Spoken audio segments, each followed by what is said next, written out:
Bienvenue sur le podcast de Philippa. On va se pencher sur une question assez délicate cette semaine. Délicate, c'est le mot. Donald Trump est-il en train de devenir un dictateur? Ah, Son retour à la Maison-Blanche a été pour le moins mouvementé. Décret en rafale, limogeage. oui. On va essayer de démêler tout ça ensemble avec l'aide de notre expert. Hmm. N'oubliez pas de vous abonner à la chaîne et de liker la vidéo si le sujet vous intéresse. C'est un sujet brûlant, en effet. Il faut l'aborder avec prudence. Oui, on va commencer par le commencement, la première semaine de Trump au pouvoir. Oh. Plus de 50 décrets signés en quelques jours. Hmm. Il a l'air pressé de tout changer. Oui, cette rapidité d'action, c'est effectivement un élément marquant. Certains y voient un signe de dynamisme, d'autres, une dérive autoritaire. On peut parler de quelques exemples concrets. Bien sûr. La suppression des programmes de diversité, la remise en cause du droit du sol. Oui. Ce sont des mesures qui touchent au cœur de la société américaine. Absolument, et c'est là qu'est le danger. En agissant de manière unilatérale, en s'attaquant à des principes fondamentaux, Trump risque de fracturer le pays, de créer des divisions profondes. Et il ne se contente pas de signer des décrets. Non, Il a aussi limogé des responsables du ministère de la Justice, oui. notamment ceux qui étaient impliqués dans des enquêtes le concernant. Ce qui est troublant dans cette affaire, c'est la justification avancée. Oui. Ces fonctionnaires n'auraient pas été assez loyaux au président. Ça fait froid dans le dos, cet argument. Oui.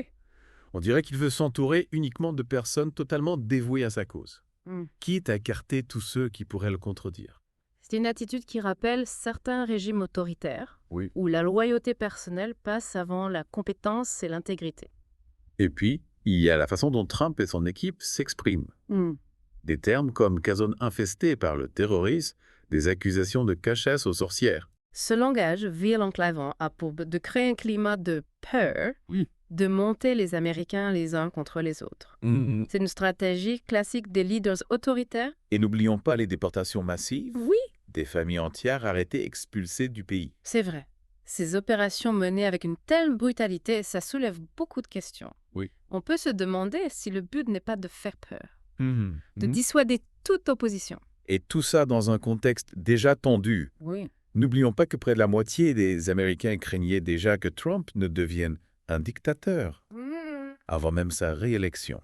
Et ces craintes sont malheureusement alimentées par ses actions et ses discours. Oui. On voit une concentration du pouvoir, une volonté de museler les critiques, un recours à des méthodes autoritaires. Alors, face à cette situation, quelle est la marge de manœuvre? C'est difficile à dire. La situation est complexe, les enjeux sont énormes. Oui. Mais une chose est sûre, la vigilance impose. Il faut observer attentivement les actions du président, analyser ses décisions, décrypter sa rhétorique. Et surtout ne pas céder à la peur ou à la résignation. Exactement. La démocratie, c'est un combat permanent. Oui. Une lutte de chaque instant contre les tentations autoritaires. Tout à fait. Il est crucial de défendre les institutions, de protéger les libertés fondamentales, de faire entendre sa voix. Et ça passe notamment par une information libre et indépendante.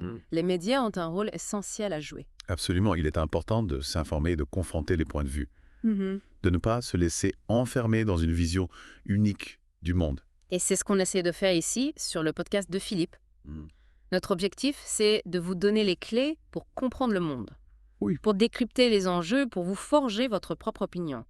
Et ça implique de ne pas avoir peur des questions difficiles, de ne pas éluder les sujets sensibles, Ouais. de ne pas se contenter de réponses simplistes. Pour en revenir à notre question de départ, Donald Trump est-il en train de devenir un dictateur? Il est encore trop tôt pour le dire avec certitude. Mais les signaux d'alerte sont là et il ne faut pas les ignorer. Ce qui est sûr, c'est que le début de son deuxième mandat ne nous rassure pas vraiment. On voit une tendance à la concentration du pouvoir, une volonté de contrôler l'information et une certaine intolérance à la critique. C'est cette accumulation des signaux faibles qui doit nous alerter. Hmm. On ne passe pas du jour au lendemain d'une démocratie à une dictature.